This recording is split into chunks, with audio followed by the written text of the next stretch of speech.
So what you can see in the background there is an experimental fusion machine. So it's not like a standard nuclear decommissioning project. We're dealing largely with, instead of sort of heavy metals with a half-life of tens of thousands of years, you're dealing with some metals with some contamination of isotopes of hydrogen. And the plant in the background is not like decommissioning a nuclear power plant. So JET has lived an atypical life cycle. So it's developed incrementally, meaning that as it's built up to change with experimental demands, it's got a lot of retained value. Assets, diagnostics, power supplies, cooling systems can all be extracted and reused.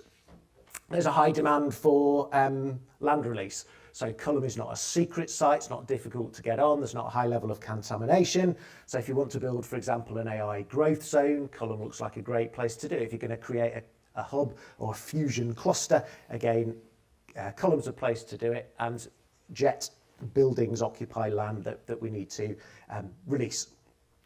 Finally, it sort of lived an atypical life cycle in that it didn't have a natural glide path towards the end of its life. In fact, it ended very much on a high. You might have seen the sort of Fusion World Record announcements in December 23. And whilst that's a fantastic news story for fusion and for the building of the prototype fusion power plant up in Nottinghamshire, it does mean the decommissioning journey starts behind the start line.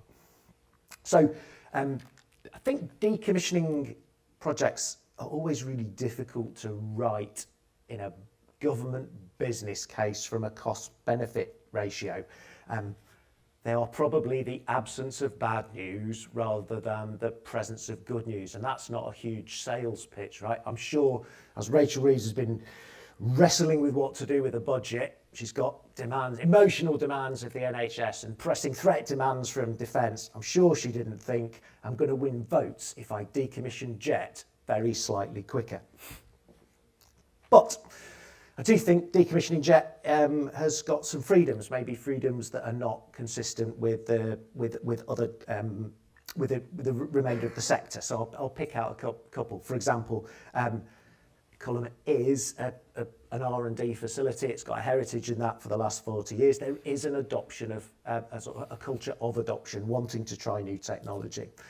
And you've also got the ability to put technology into the site in a way that you might not for other sites. So as part of my reading to understand how other sites are decommissioned, I was welcomed at Aldermaston. It was great. I know AWE well from previous service, but we went to have a look at the old warhead production lines.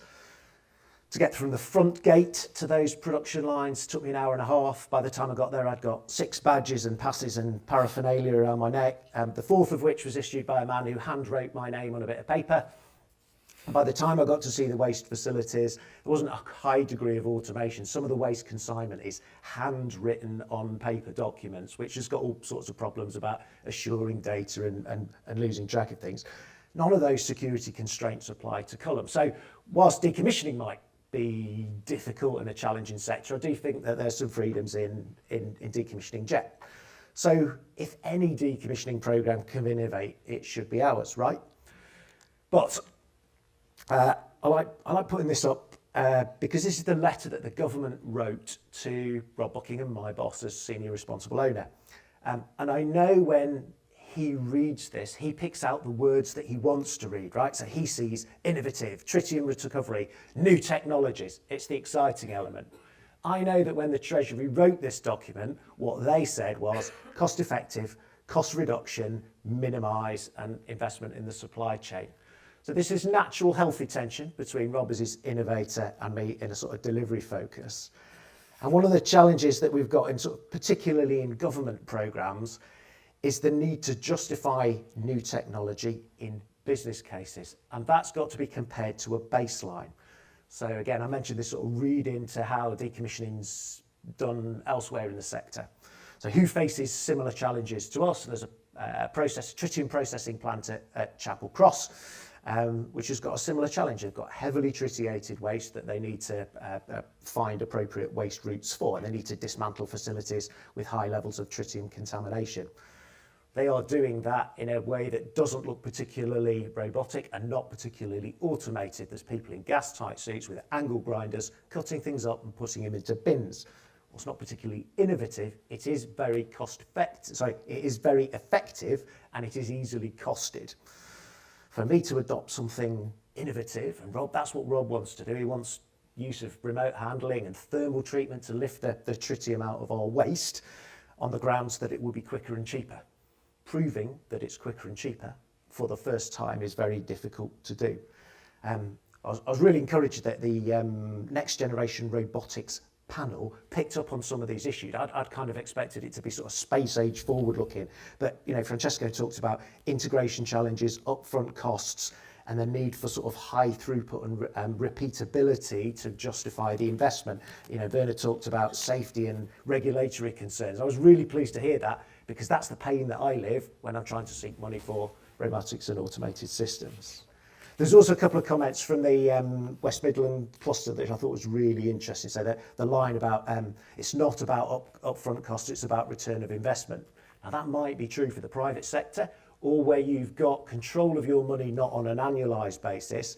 For big government programmes, in-year affordability is an issue. Spending review pressure is an issue. So that upfront cost is a regulating factor. And that return on investment needs to be very highly evident. So the evidence base required is particularly high for government, where you've got these very open and very well regulated programmes. So I just wrote down some thoughts. I thought, well, what would you want to know about what's important to me in adopting technology? I think the first thing is it's got to be ready, or really nearly ready, for programmes within government to be able to use it. Secondly, it's got to do the thing that my programme needs it to do. So that letter that the government's written to Rob is really clear. Whilst it leaves the door open for innovation, his job is to reduce liability, remove a potential nuclear hazard as quickly and as cheaply as possible. And the third thing is, it can't be technology push. Whenever I come to a conference or an innovation or a collaboration, people show me really cool things. And don't get me wrong, I'm fascinated by them. The question is, how does that help me? I can see why it's valuable. I just don't see why the government would pay for me to use it on my programme. So, bespoke solutions tend to be expensive. And I think in opportunities where you find a secondary or tertiary use, somebody with a similar problem to you.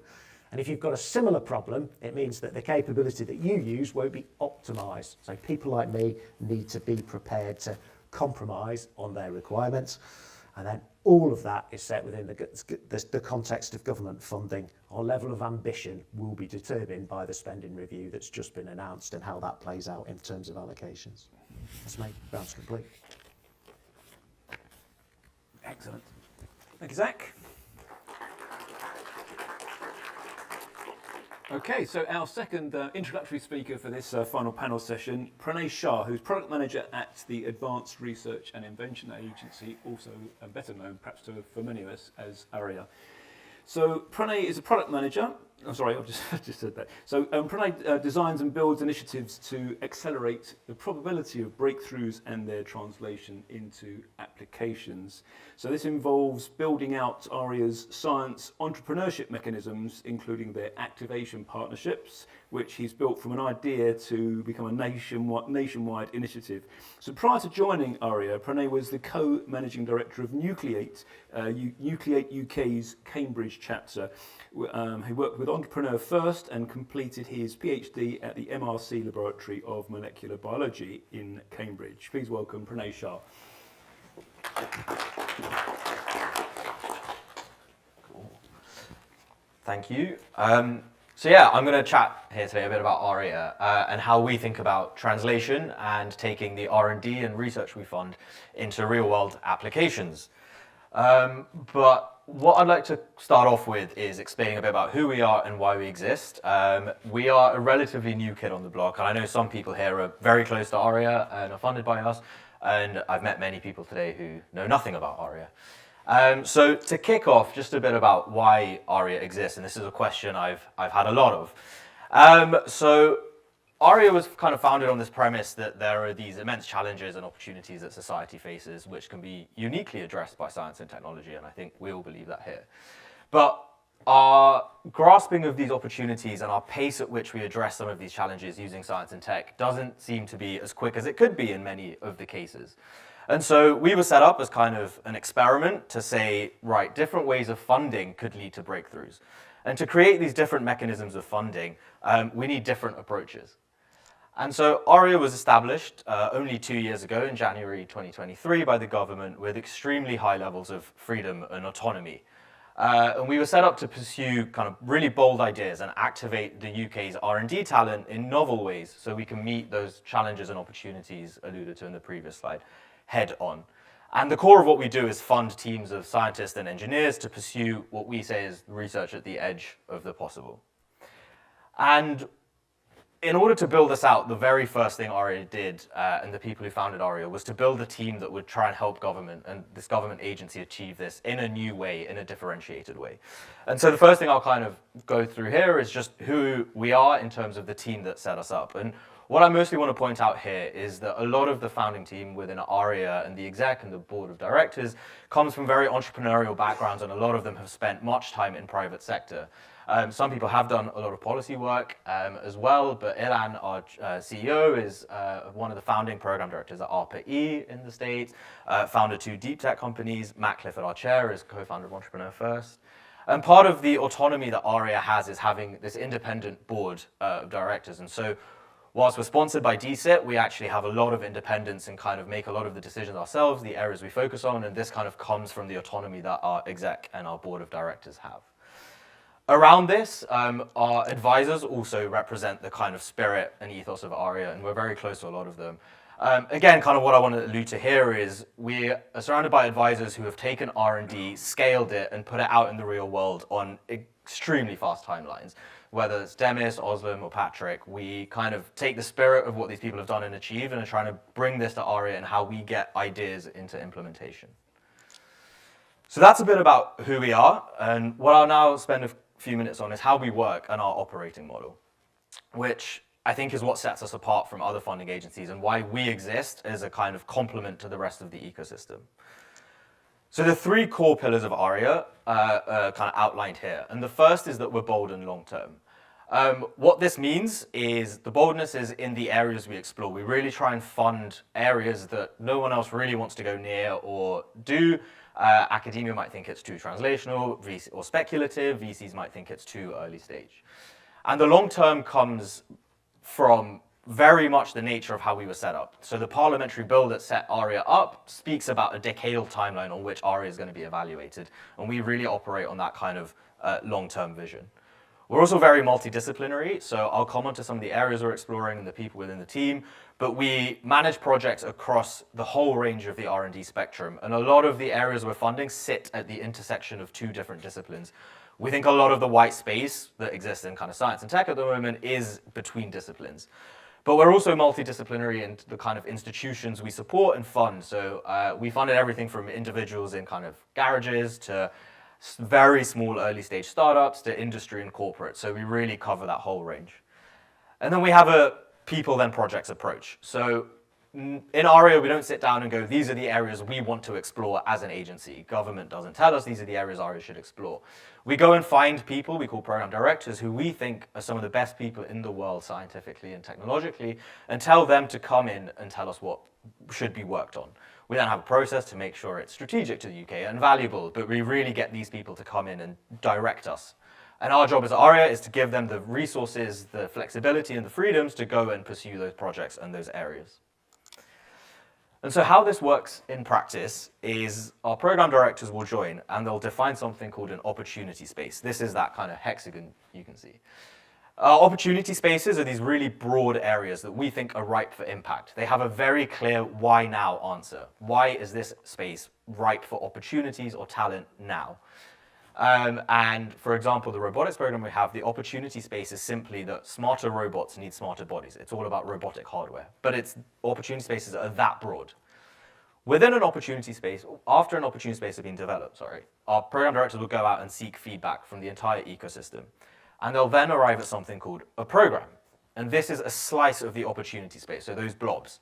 So programs sit within opportunity spaces, and they're a focused vision or objective within that space.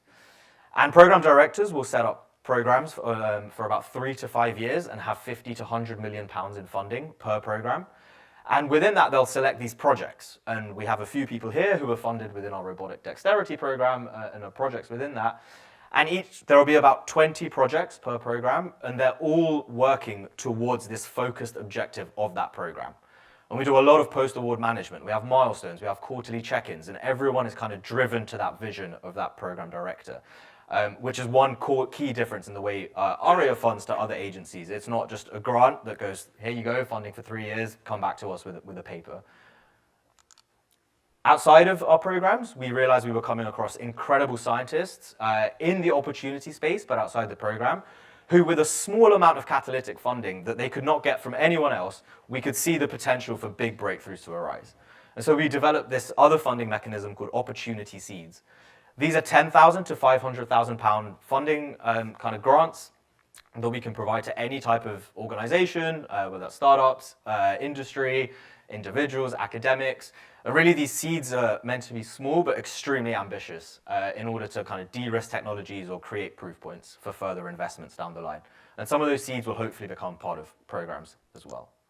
And then around all of this, we have something called our activation partners, which I'll talk to later. And the aim of these is to make sure that everything within a program, those projects and seeds, translate into real-world applications. They don't just become publications or data that sits in a freezer, but really work that has societal impact. And so with this, what are we working on? So as I explained, we have program directors who developed these programs, and these are our current set of program directors. We have 16 at the moment who started in 2 cohorts of 8, and our second cohort only started about 3 months ago. These are the people who direct the funding to make their kind of visions a reality. And I'll run through some of the areas now, but basically what I want to show here is that we have a whole range of areas. We're not mandated to stay in a specific area like DARPA, ARPA-E, ARPA-H in the US. We have everything from the climate programs, AI, to biology. I think the most relevant, again, here, synthetic biology, neurotech, but probably the most relevant one to people in this room is the one on the bottom there, smarter robot bodies. And the program director for this is Jenny, who basically poses this question, which is, what if we could create highly dexterous general-purpose robots to ease the labor shortages of tomorrow? And her program in robotic dexterity is trying to release the bottlenecks in dexterity and create more capable machines using this. You can scan the QR code to go to her program page as well. So yeah, these are our kind of programs, but as I mentioned, we had a second cohort starting recently, and these are the kind of areas they're exploring. So everything from biosecurity, innate immunity to perpetual flight, and doing kind of cryptography and molecular fabricate as well. So if anyone's interested in these areas, keep your eyes open. There'll be more spaces and funding calls launched across these areas in the coming months. And so what I'm mostly here to talk about today, that's kind of all our model, is how we take idea to impact. And what I'll kind of frame this with is ARIA is very, very early. Our first programs have launched in the last kind of 8 months. We're building a lot of this out as we speak, and kind of some of our technologies are very early, but we're starting to see what taking idea to impact might look like for us. And I'm just going to outline the ways in which we think about it. And the core premise of this is our belief is the best thing we can do is surround the researchers we fund by an entrepreneurial ecosystem, and then that should help them to take out their R&D into the real world. We don't think there's a linear innovation model that can be copy and pasted across all our spaces. But the innovation will look very different for each of our spaces. And so the best thing we can do is provide entrepreneurs and kind of VCs and funding mechanisms across a whole spectrum to all our researchers. And so the core of our thesis is that we think science entrepreneurship is the best way to drive this R&D to the real world. And that doesn't mean VC-backed startups. We use entrepreneurship with what we call a lowercase e. This just means having scientists that we fund that constantly think about translation and application and not purely about just getting the next paper out. And so we define kind of science entrepreneurship as this process of taking discoveries into widely adopted technologies. And this is really baked into our theory of change that I'll quickly run through. So legally, what we're mandated to do is create a better future for the UK and the world. And that's our impact. And the way we want to do this is creating outcomes, which we call creating the impossible. And these fall into 3 buckets that we are driving to create. Capabilities, so new technologies, prototypes, demonstrations. New communities, what new institutions and organizations can we create in the UK? What new talent pools can we bring over? And then capital and ventures, what new funding flows are coming into the UK as a result of the work that ARIA is funding and doing? And the way we think we're going to create these outcomes is through the activities which we're kind of in the midst of right now and scaling up. One is empowering people, for example, our program directors, the researchers we fund, but also through directing research. And this is kind of the model I explained earlier of our spaces, our programs, and our projects. And this is all kind of contingent on this entrepreneurial scientist mindset where we really want to take breakthroughs out and put them into the real world. You can kind of see that thread running all the way through. And the way we're going to do this is sort of leverage our resources. So we have the authorities, the freedom, the flexibility to do things in a very different way and to really bake in this entrepreneurial mindset. We have funding from government, but also a culture. We think there's a really unique moment in the UK that allows ARIA to exist and thrive in a way that might not have been possible 10 years ago or necessarily possible in 10 years' time from now. And so this is how we plan to create this entrepreneurial culture and how we're supporting value creation and the translation of breakthroughs. So first, we have entrepreneurial team and program directors. In our second cohort, almost all our program directors have spent time founding startups and exiting them. We really think these are the best people to lead our programs so they can spot these valuable opportunities and take the technologies they fund into the real world. All our funding is equity-free, and we basically just think we want to get out of the way of scientists getting their research out into the real world. We don't need to sit on boards, we don't need to get involved in equity discussions. We want to give everything to the scientists and the founders and let them go spin out those technologies in the way they best see fit. And then we have these activation partners, which I alluded to earlier. And this is all about building that culture and that ecosystem all around our researchers and our organizations to make sure research is translated into the real world. And so for our activation partners, the model we came up with is through this belief that by injecting more talent, capital, ideas, and organizations into ARIA, but also the UK, we could drive research and technologies to massive societal and economic impact. So we selected 9 deeply technical organizations and kind of global world-leading pioneers of science innovation models, world-leading research labs and accelerators to work with ARIA to set up new programs across the entire country. And over the next 3 years, we're going to work with them to deliver UK-wide initiatives, to develop things like hardware from breakthroughs, create new organizations, provide early access to frontier AI models. And these are kind of the set of partners we're working with. So DeepMind are going to provide kind of early access to their AI models to ARIA researchers. We've got 2 VC firms setting up in the UK for the very first time, some world leaders, 50 years and Pillar, helping scientists found companies. We've got Emodo who are going to develop prototypes and hardwares from our inventions so people can build MVPs, go raise funding, and basically take their R&D out to application. And so with that, I'll just end here. Please do engage with us. We're going to have funding calls, new spaces, and everything out over the coming months. Lots of different funding mechanisms as well, for example, opportunity seeds. And yeah, thank you very much. Thanks very much. Excellent canter through the introduction to ARIA. I think I understand it better now than I ever did before, so that was good. Okay, so our third and final kind of stimulus presentation before the full panel discussion takes place will come from David Bisset, who is the Executive Director at euRobotics, among many other roles. So David has worked in robotics for over 30 years as an independent consultant, a specialist in robotics road mapping and strategy. After being an academic for 10 years, he's had extensive experience working in companies large and small and in related public sector organisations. David has really contributed extensively to the strategic agenda for robotics in Europe and the UK. So he was directly involved in setting up the AI Data and Robotics European co-programmed partnership with the EC, and in the UK is a member of the Robotics Growth Partnership, which is an expert advisory committee to the UK Government's Department for Science, Innovation and Technology, DSIT, and acts as an advisor on road mapping to various UK-based robotics-related organisations. Okay, so David, the floor is yours. Thank you. Okay, well, let me start with an image of the Valley of the Shadow of Death.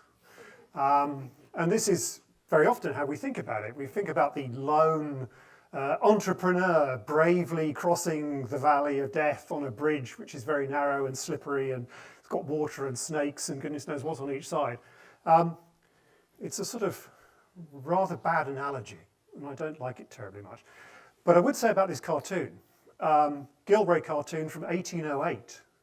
And if you go back and have a look at 1808, the Russians have just invaded Finland. The Swedes are going into Finland to try and defend it against the Russians.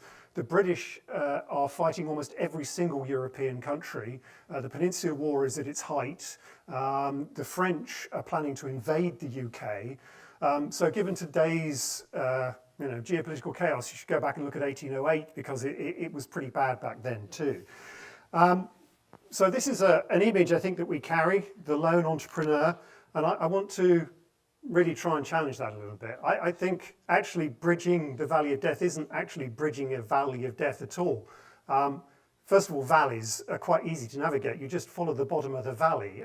So most of entrepreneurs, if you don't know where you're going, it's actually more like a desert.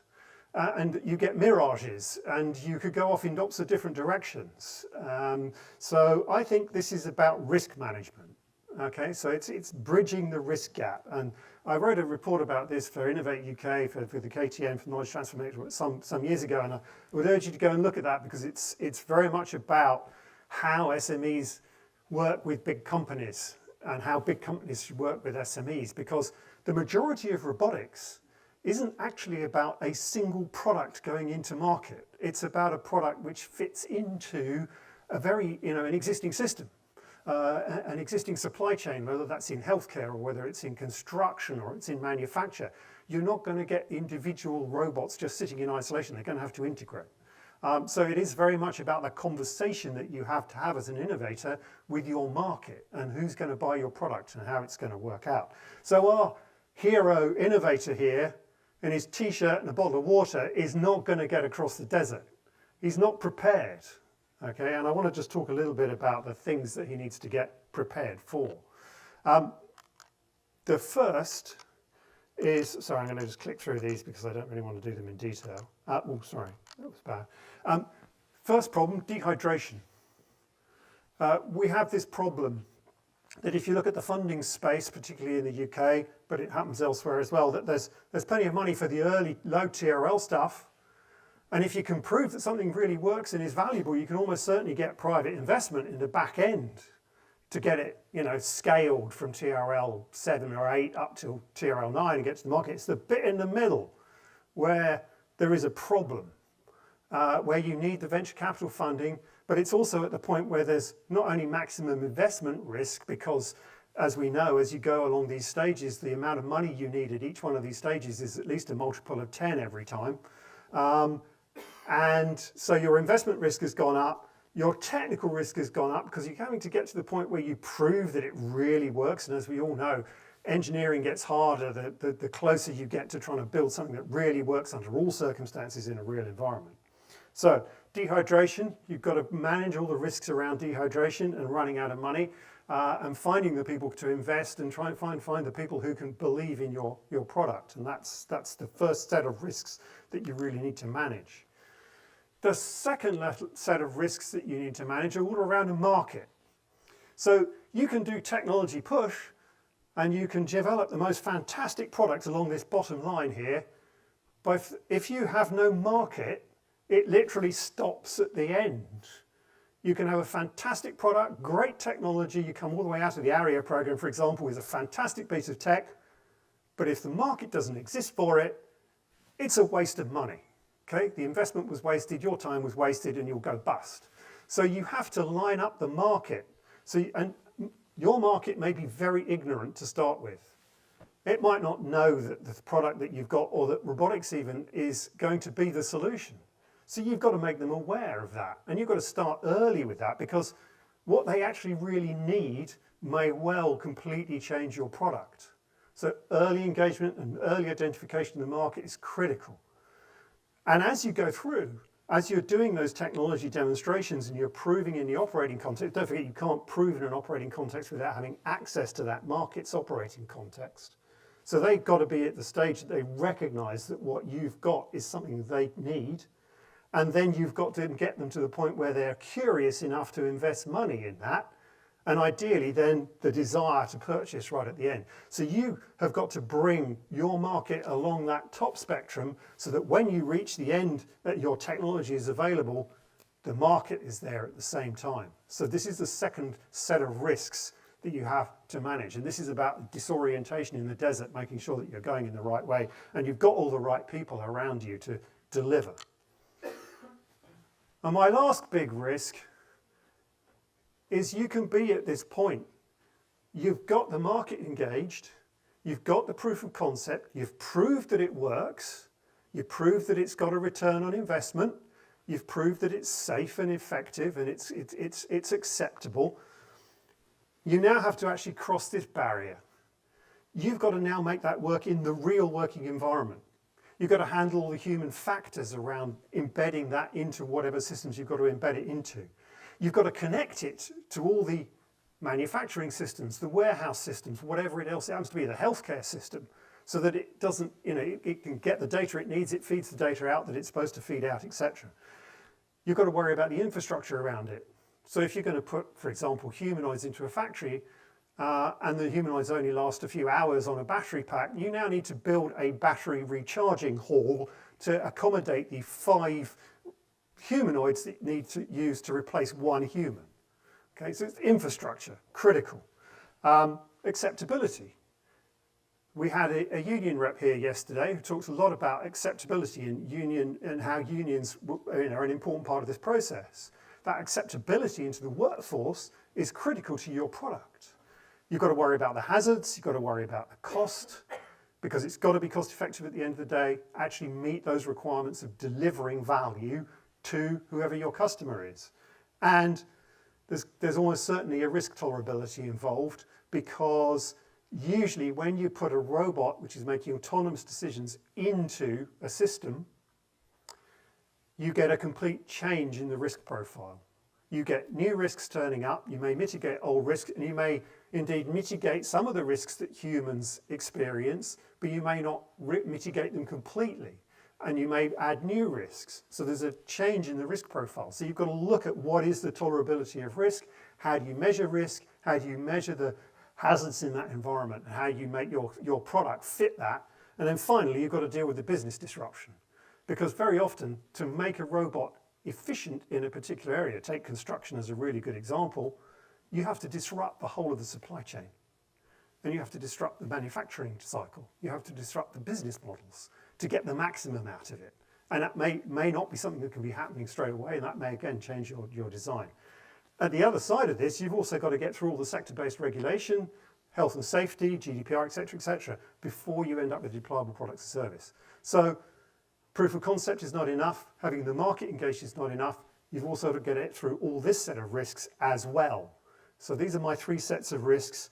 This is what the Valley of the Shadow of Death is all about. It's about risk management, it's about being prepared, it's about connecting to the right people, it's about making sure you've thought about all the problems.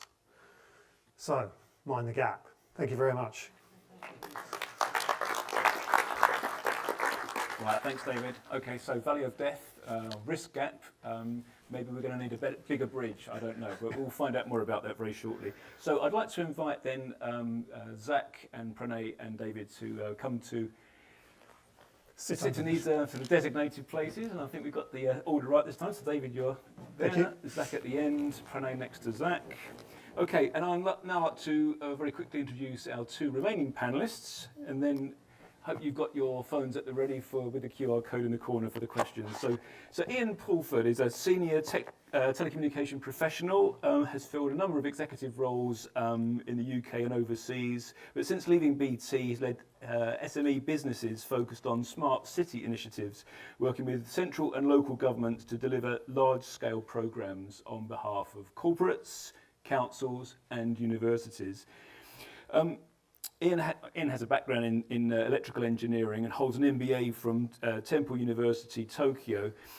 Several of us here today know Ian best as the collaboration building CEO of Smart City Consultancy, and very much specifically as a driving force behind a series of team-based robotics competitions held where the public can see them, very importantly, in the MK shopping mall in Milton Keynes. Okay, so Ian, would you like to take the place with the microphone? See, we're not messing with your heads this time, it's all in order. And then absolutely not least, Jill Burnett is Commercial Director of Wave Drives Limited, an RD&I intensive micro SME based in Bath. There's quite a few Bath connections. I think, David, you're in Bath. Yeah, I'm in aren't you? Bath, yes. Okay, so clearly there are far worse places to be. So Wave Drives has developed an ultra-efficient electric actuation technology with non-contact transmission, known as a sarcomere-inspired linear actuation. So without further ado, Jill's role in Wave Drives is to drive commercialisation and fundraising. She's a Cambridge mathematics graduate. Again, that's another kind of consistent strand I've picked up over the last couple of days. So without further ado, let me, where is it? Yes, Jill, you're right here. Thank you very much. Okay, right, let us then go to you, the audience, the active participants.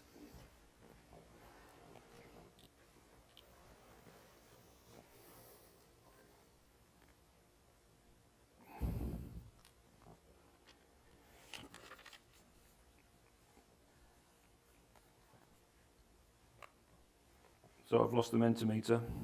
Oh, no, it's not.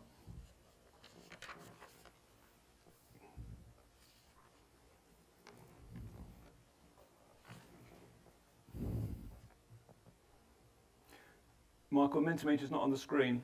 Sorry. Sorry?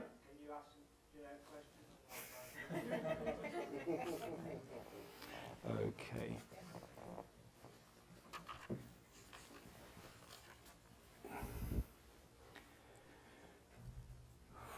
So let's invite our two panellists who haven't yet had an opportunity to speak to just give a kind of a heads up on our umbrella theme. So Ian, would you like to just give us a couple of thoughts? Yeah, of course. Just on my introduction, you didn't mention as well that I'm the head of the OMEO autonomous vehicle business here in the UK. So we've got a number of autonomous shuttles running in the UK now. Two of them are in central Milton Keynes, and obviously there's no steering wheel, it's fully autonomous. We do have a safety driver on board. We also have 3 vehicles in the NEC as well, and 1 vehicle down at Dastrel Park. So that's come through the work that we've done around robotics and AI, and I was lucky enough to take on that role. So that's a really good thing. In terms of the general theme, what I would say is I'm very lucky to be in Milton Keynes. Milton Keynes is actually a fabulous city in terms of its public, its inhabitants, its citizens, its leadership, and there is so much support for innovation. And as you know, we've had the Starship robots on the pavements in Milton Keynes for about 6 years. They started in MK, and the whole city is sort of expectant and open to innovation, and that's why we find it a great place for the robot competitions for the ARL and the EU. Excellent. Yeah, thank you, Ian. So when, as is characteristic of people such as yourselves, you have so many roles and so many achievements that they're inevitably going to miss something that was actually kind of quite pertinent to our discussion today. Yeah, so Jill, some sort of opening couple of thoughts on this theme of bridging the valley of death or the risk gap? Yes. We're trying to walk the talk. So we are doing risk management full on. I'm in David's camp. I see it as a risk managed journey. And we've chosen a key technology. Having had 10 years experience building robotics, we honed in on what we felt was going to be the pain point that would make the real difference.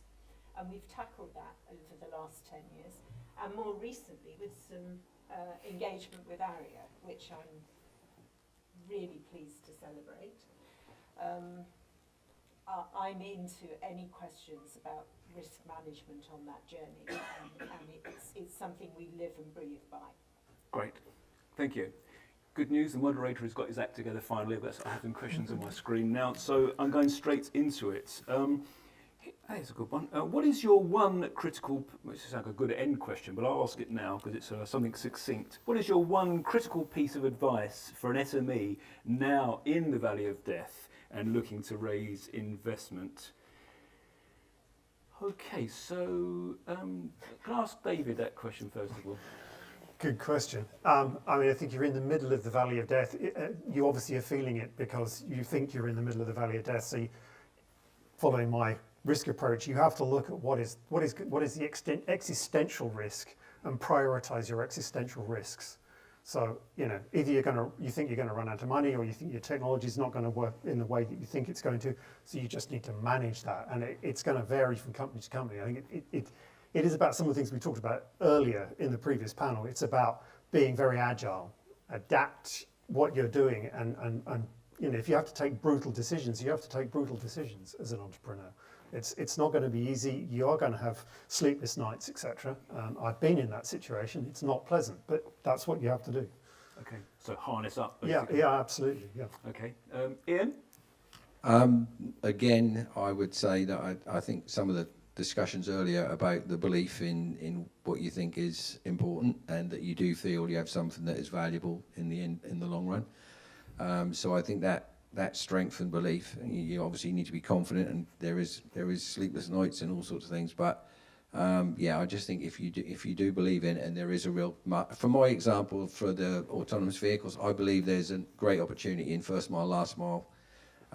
It's really important for the whole UK to have these type of capabilities in place. So, the belief in the fact that this is a real absolute requirement and will happen, then I think you can have some confidence you can address that at some point.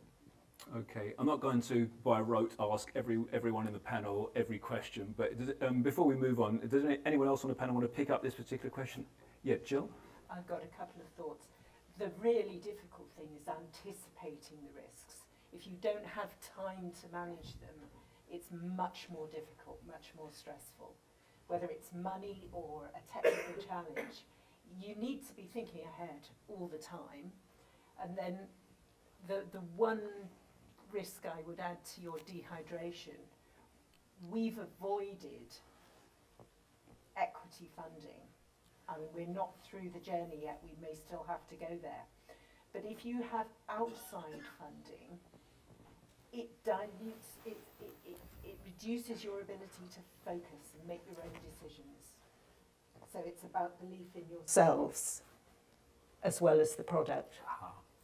We have sound on you now as well. Thank you. Sorry about that. It's okay. No need to apologise whatsoever. Okay. Yes. Good point. Yeah, I'll go watch it, because I thought I didn't think I was right to answer this, and then I've written down some thoughts and thought it might be relevant. So it's largely about contracting with government. So I'd say manage your expectations about the ability of government projects and programmes to respond to your offer. So you've got to be clear about what your offer is. More importantly, you've got to be understand the government processes that you follow to land your business. Government might see a great idea, but liking the idea and harnessing that as a funded project or programme is a really different sport. Okay, good point. Okay, right, probably sort of staying in this sort of broad terrain, let me ask this next question. Okay, I mean, you might to a certain extent challenge an underlying premise to this question, or you might endorse it wholeheartedly, but there is a lot of quote unquote, there is a lot of UK robotics infrastructure to support in bridging the valley of death in robotics. How can we make infrastructure more accessible to SMEs to access support that is already available? Any thoughts on that? David? Well, so first of all, I think that there isn't actually a lot of infrastructure that's accessible. Challenging the underlying assumption. I think challenge the underlying assumption. I mean, yeah, there is some. It's not that there isn't some, but there is some. One of the big problems, particularly in robotics, is that the infrastructure that you need is quite extensive and it's expensive. The problem with for an SME is obviously they've got what I would describe as delicate IP. It is IP that's held in the people's heads very often. It isn't always formalised, and particularly during the development process, it's not always formalised. It hasn't got to patent, or it hasn't got to a point where you can solidify it. And so then you need to expose sometimes that in order to be able to do the tests. So you need to be able to do those in a trusted environment. You need to work with third-party trusted people who are not going. You don't fear the loss of your IP. So there is. This is one of the bigger risks around trying to do that in an infrastructure environment. So if you've got a big piece of infrastructure and SMEs need to access it, that has to be done with trust in mind. Okay. Jill, you were sort of nodding at that point. Do you want to comment on that? And then Ian, perhaps. Okay, so we're a really small business and our funding is really tight, and we have found it difficult to access any meaningful support. One of the reasons I welcome ARIA is the attention to wrapping a support structure around the projects. And I'm really looking forward to, as Ian said, as David said, what you need escalates as you get closer to market, and I'm really looking forward to how you can help us with that escalation. Yeah. Good, thank you. Ian? So I'd also say that other than access to the technology, it's also the place and the location and the potential to have licensed activity. For instance, running the robots on pavements, on roads. All of these things are really, really challenging. But having the right mindset and support to make these things happen is also part of what I'd call the test bed infrastructure. And I think we talk about tech a lot, but the licensing or the actual place and the support of local government, councils, etc. is really important. Okay. Let's, we've got a question here about how do we change the ecosystem or environment to enable robot deployment rather than just the robotics capabilities? Is that something that's... That's exactly what I was just talking about. I think the licensing and creating a capability through councils that can then map it to other councils. So I do think the leadership of those types of initiatives should happen, yeah. Okay. Yes, I've got another question which I was going to address to you, but please go ahead on this one. Well, it was just a quick thought. So there was a really interesting talk this morning from a guy who was in the standards agents, talking about pre-standards, and if we have more engagement there to inform the requirements that we develop our products to, it makes a lot of difference. Yeah. Okay. Okay. On that point about standards, this is again, see how you respond to this. No, quote unquote, do regulations and standards create hurdles for innovation? Which might be yes, no, yes, but. Well, or yes. any other permutation you wish to pursue. Okay, so regulation can enable markets, but it can also stop them stone dead. So we have examples in the UK of primary legislation that is killing robot markets stone dead. I mean, Milton Keynes and the delivery robots, Starship, have only been able to operate in Milton Keynes because the local council says it's okay. We'll just ignore section 72 of the 1835 Highways Act, which says that you can't run things on a pavement. So it's a local dispensation. Well, we had the redways, and the redways didn't have that classification, but yes, Okay. we still run on pavements now, Yeah. so you're right. Yeah. So and obviously that doesn't cover the whole of the UK. It just covers your particular region, and wherever Starship have wanted to operate, they've had to get the permission from the local council. We have raised this with the government, and we look forward to them trying to fix it. But that is not the only example. There's a whole series of those. Standards are a little different because standards are as Zaran pointed out this morning. There's standards, and then there's standards attached to regulation, and you have to distinguish between those two. So standards that are standards and are well developed, they can help you along. Standards attached to regulation start to freeze out, and that can be a problem or it can be a help. Okay. Anyone else excited by this question? Who wants to? Well, the big one we're going through is the removal of the safety drivers from autonomous vehicles, and was 2027, now sometime in 2026. That's a huge thing, and obviously, legislation needs that to happen, but we need to prove we're ready, and you need to get insurance. Right. Okay. What steps from here to there are still required? Well, there's a number of different industry players who have different positions on this, but clearly I think it's about bringing the public with you, the confidence. It's about demonstrating for a significant period of time that the vehicles operate, correctly with safety drivers on board. So there's a long journey to get there, but there is a path, and it's absolutely desired. So that's good. Okay, thank you. I'll do one from a government perspective. Yeah, please. Because there is a suggestion if you remove that regulation standards, you create a more free environment. If you're contracting with the government processes are very highly regulated and are subject to a high degree of assurance. So all of your procurement work has to be transparent. You've got to give the same offer to the market. You've got to be seen to be playing fair.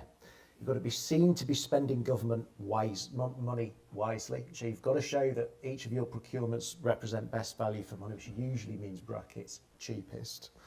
And you've also got this odd process of annualised budgets where you get given a budget, but it's in a specific year and you've got to spend it in that year. If you don't spend it in that year, you lose it. It's not as though you can bank it. That rigid structure is difficult to work within, but the existence of regulations and standards helps you play that game. Whilst they are constraining, they allow you to be engaged with a constrained environment or highly regulated environment that is government procurement. Okay, that's good. Thank you. Actually, we've had a couple of interesting questions have just come through. One is specifically for Jill, although I'll open it out afterwards. So for Jill, what is your rationale for not seeking equity/VC funding? Is it that you deem it disadvantageous to follow your mission, or is the problem that it's not available to the extent that you need? That's highly specific. So time moves on. So initially, when we had the bright idea and we found a way, a bit of technology, we got proof of concept, it was too risky. We did talk to equity people, and nobody without reasonably deep knowledge of actuation would even really have the conversation. And then what we did instead was sell IP from our robotics existence, use that to match grant funding, took contracts, did collaborations, and we realised that we wanted to use our time efficiently. Time was money, and bringing along external parties was going to be quite difficult for us as engineers. I mean, it's a lot to do with our capabilities as a small group of people. And then on top of that, we've watched, not colleagues, but, other entrepreneurs in the Southwest particularly, float on aim, cope with the distractions, get on that escalator path and the pressure that it brings, which does distract you from your technology and market development. So mix the factors. And once we know exactly where we're going and what the product is, and we can quantify the money we need, then we'll have reduced the risk both for the investor and for... Yeah. The alternative is to look for trade sale or trade licensing, where you're talking to someone who's well informed about your particular product because you're trying to move it into their portfolio. And I think that's quite a likely route for us. Okay. I hope that satisfies the person I who don't asked know. that I don't highly know. I'm specific happy and to well-configured question. Yes, David. Just a quick comment. I'm always intrigued by the fact that when you look, certainly in continental Europe, you can find quite large companies which are still completely family owned. And they're very successful because they don't have this pressure. Yeah. They haven't sold out, they're not on the stock market, they don't have shareholders other than the family members, and they can obviously they can fail because people in their family don't want to pick it all through. But that is something, in the UK we tend to think only about the IPO. And I think Jill's approach, of trying to sort of keep it in the family, as it were, is a mechanism, and we should support that, and it probably needs more support. For us, it's safer. Yeah, and it is a safe way of doing it. Yeah, Okay, some wise nodding from Ian there. Do you want to? Well, I've got both scenarios. I'm part of the OMEO organisation. I head up the UK business, and that's owned by an individual who runs the business globally, and clearly his decision is to fund it himself, which is great, and obviously he's doing really well. On the other side, on my business, I'm at a scale, I wouldn't want to lose control over anything, so I would rather keep it myself and not have the outside, and that's okay because that's the size of the business. But I guess with the other side of the business, it's a huge international operation with many vehicles all over the world, and it's a big business to run. At some point, you need that cash injection, right? Yeah, I think, to David's point on kind of different mechanisms of what we think of in the UK, we actually have, if you see across our Twitch partners, VC firms, but we don't think that's right for everyone, which is why we have a lot of other types. And one of the key things we're trying to bring into the UK, and I think this might be relevant to a lot of deep tech people, is like philanthropic capital. And you see that in the US driving a lot of innovation, especially early stage. We're trying to like funding that helps bridge gaps, but doesn't like take control from the scientists or the founders. And they can provide sort of early stage grants, anything from the tens to hundreds of thousands, but they just want to see stuff get out and off the ground. And that's something we're starting to see a lot more of, that's helping scientific founders actually get off the ground whilst keeping full control of their technologies. Okay, that's good. Yes, Jill. I think the other consideration was, as a four-man R&D oriented company, that's what we like doing and that's what we're good at. So if we create the IP and then can enter into partnership with somebody who's already got manufacturing capability, it's the ideal scenario for us. And the UK, Europe, the States, manufacture of actuators, absolutely no problem. Innovation in actuators, well, that's maybe where the partnership comes from. Okay, thank you. Thank you everyone for that. I'm going to start with Pranay on this next question, but I think you each have a very interesting personal perspective on this. To what degree are the problems we're seeing an issue about culture and appetite for new technologies and research? So could you kick us off on that one, Pranay? Yeah, it's a good question, one we get a hell of a lot.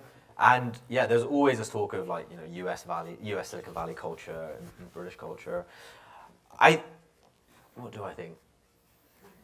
I think a lot. I think it's not as big a deal as everyone makes it out to be, and it's not the sole sort of reason why we don't see as much innovation. I think, our early stage R&D, for example, is great. People want to see inventions. People want to see discoveries.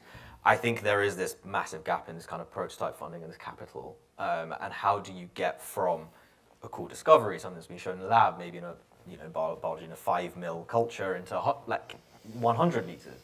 And I think it's not that we don't want to see new discoveries and prototypes. I think my experience and what we see a lot of through ARIA as well is there are a lot of scientists and technologists who have made a discovery and who want to take it to that next stage. It's not they're afraid of that.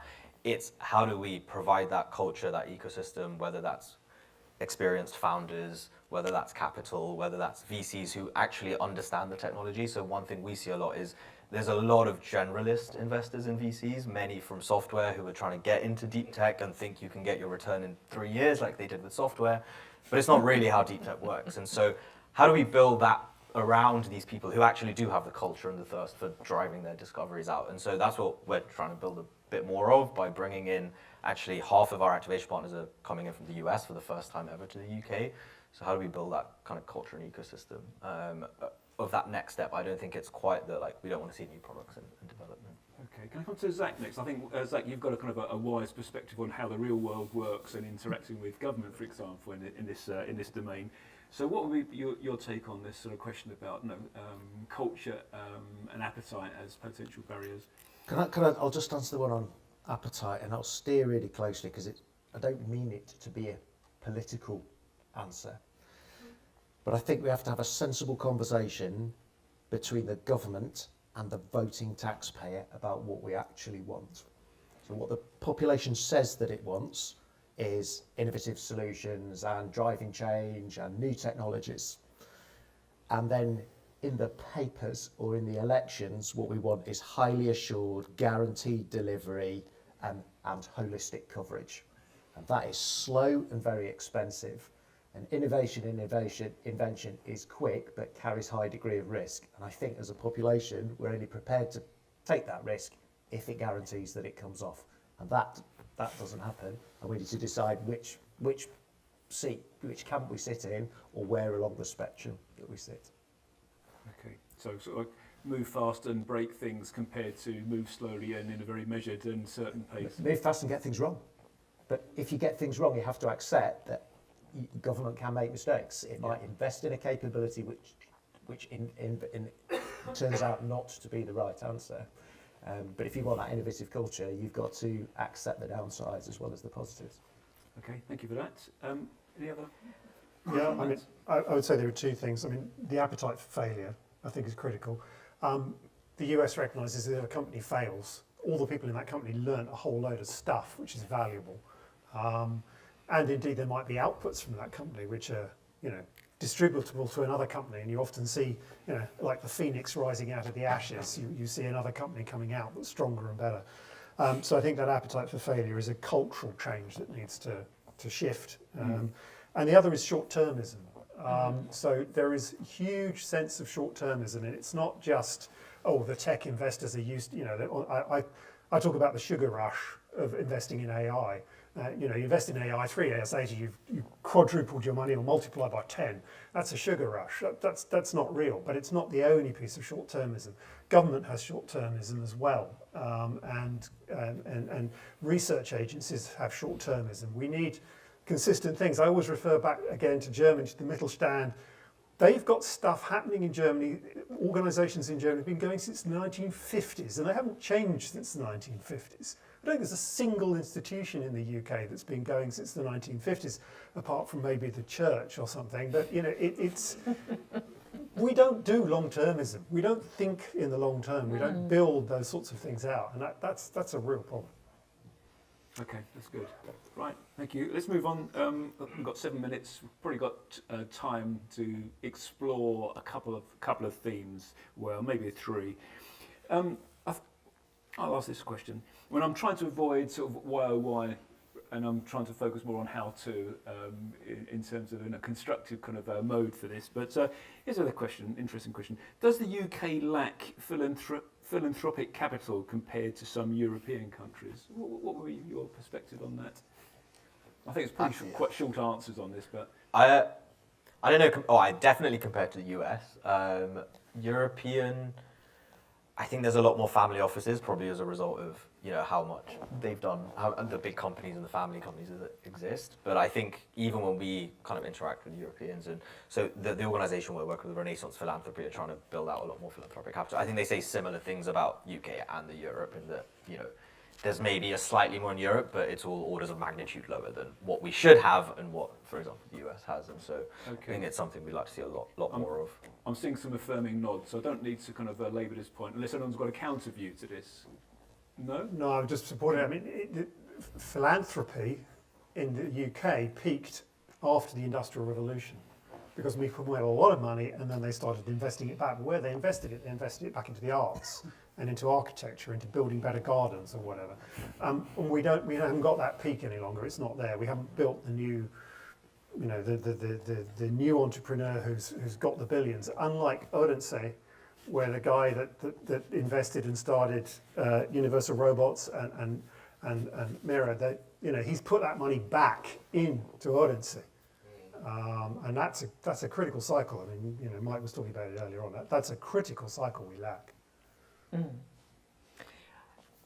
Jill? I was part of a software company, Growth and Sale, and there were 38 spin-outs from that company, but the money that was made was not reinvested, and I think the 38 spin-outs was part of a reaction to that. It was really interesting to see. Okay. I'm going to move on to this next question. Into our last 4 minutes. There's probably an opportunity for you all to kind of underline other points that you've already made, perhaps in your intros or during this discussion. The question is this: is great technology the most important thing to focus on, not to die in this valley?